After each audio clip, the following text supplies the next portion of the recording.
Ես կաշկաբեմ կնամ, բաները կատարվեց, նու այսօրվա վականների հարցաքննությունը դուք էլ լսեցիք, ես որի փաստորեն կրկին անգամ իշքան վկա մինչ օրս հարցաքննվել է, բոլոր հարցաքննությունների մեջ մեկ շատ էական հանգամանք են պրոցեսը, որի համար պարոն Ղուկասյանի մեղադրանք է առաջադրվել, այդ պրոցեսի մեջ պարոն Ղուկասյանի մասնակցությունը նախ եղել է գրեթե 0, երկրորդը նույն պրոցեսը, ինչ պրոցեսով որ քաղաքապետարանում փաթեթներ են կազմվել, ավելի խիստ ենթակա է եղել ստուգման կադաստրի կոմիտեում։ Եվ եթե խնդիր լիներ, կադաստրի կոմիտեն միանշանակ այդ խնդիրը ֆիքսելու էր։ Եվ եթե գրանցել է իրավունքը, դա խնդիր չի եղել։ Հիմա եթե իրավիճակը այնպեսին է եղել, որ խնդիրը եթե անգամ երևակայեք, որ եղել է, որևէ մարմնի կողմից ինքը չի գնահատվել, որովհետև օբյեկտիվորեն հնարավոր չի եղել այդ խնդիրը պարզել եւ ըստ այդմ նաեւ որոշակի գործողություններ կատարել։ Պարոն Ղուկասյանը ինչու է պարտավոր եղել հատկապես պարոն Ղուկասյանը որոշելու կամ պարզելու, օրինակ այդ հոդվածի 1 մետրը կամ այդ տարածքի 1 մետրը կամ 2 մետրը 60 հոդվածի հողային օրենսգրքի 60 հոդվածի տակ ընկնում է, դա չի լինում, սա մեկ։ Երկրորդը, կադաստրի կոմիտեն որպես տեղեկություն ասեմ 2006 թվականից սկսած ցանկացած տարածքի մասնավորեցման ենթակա ցանկացած տարածքի առաջնային չափագրությունը պետք է իրականացնել կադաստրային կոմիտեն եւ կադաստրային կոմիտեի առաջնային չափագրության հիման վրա նոր տարածքները առանձնանում են։ Հիմա եթե կադաստրային կոմիտեն առաջին չափագրությունը կատարել է, հնարավորություն է ունեցել համադրելու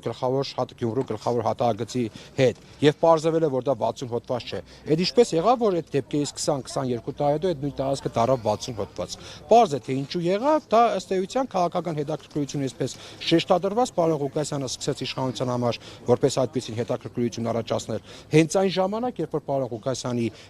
նկատմամբ սկսեցին քրեական գործեր հարուցել։ Ես գործի քննությունը դեռևս շատ կգնա, ես չգիտեմ, այս բան չեմ կարող ասել, բայց ամեն դեպքում իմ ցանկությունն այն է, որ քաղաքական ճնշումները կապ չունի այս գործն հետ, այլ գործեր, քաղաքական ճնշումները քրեական գործերի վրա հնարավորինս հարցվեն նվազագույն։ Պարոն Ղուկասյանն նաև ասաց, որ այդ ամեն ինչը Թումոյի շուրջ է կատարվում, ինչու նման է։ Նայեք խնդիրը որն է, դե դուք կաք Գյումրի եւ տեսնեք, թե Թումոն ինչ է արել Գյումրու նախկին հին թատրոնի շենքի հետ, հասկանաք ինչ է ասում պարոն Ղուկասյանը, պետք է աշխով տեսնել։ Թատրոնի շենք կա այնտեղ, հին Գյումրու թատրոնի շենք է քանդակներով, Թումոն օրինակ դրա վրա ինչ որ բետոնյա կառույցներ է կառուցել, որը գտնվում է զբոսայգու տարածքում, ընդ որում թատրոնի շենքը մշակութային արժեք է։ Եվ ըստ ընդ որում տեղեկություններ կան, որ Թումոն առհասարակ ցանկանում է այդ զբոսայգին ամբողջությամբ վերցնել եւ այնտեղ գործունեություն ծավալել։ Սա նկատի ունի պարոն Ղուկասյանը, որ ըստ ամենայնի այս ամբողջ process-ը, որտեղ օրինակ օազիսը Թումոյի մոտ է, տարածքային առումով, հավանաբար Թումոն նպատակ ունի ամբողջ զբոսայգին նաև այն տարածքները, որոնք զբոսայգու մեջ չեն մտնում, չեն հանդիսանում 60 հոդված, ինչպիսին օրինակ օազիսն է, նաև այդ տարածքները վերցնել եւ օգտագործել։ Եվ վերջում դուք շատ կարևոր հայտարարություն արեցիք, ինչ խոչընդոտների եք հանդիպում։ Նայեք, օրինակի համար մենք տանում ենք այս քրեական գործով նախաքննական ինչ-որ նյութ, որ տանք պարոն Ղուկասյանին, ինքը այնտեղ վերհիշի է նյութը, որովհետեւ դա այս գործով նշանակություն ունի։ Այո, քրեակատարական հիմնարկում ինչ են ասում են կարող եք դուք իրենց փոխանցել այնպիսի նյութ միայն, որը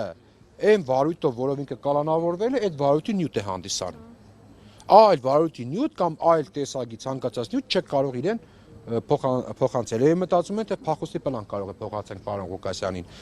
Եվ դա խոչընդոտում է կոնկրետ այս քրեական վարույթով պարոն Ղուկասյանի պաշտպանության իրավունքի իրացմանը, որովհետև ինքը իրավունք ունի իր վերաբերյալ նյութերը նաև այս վարույթով ծանոթանալու։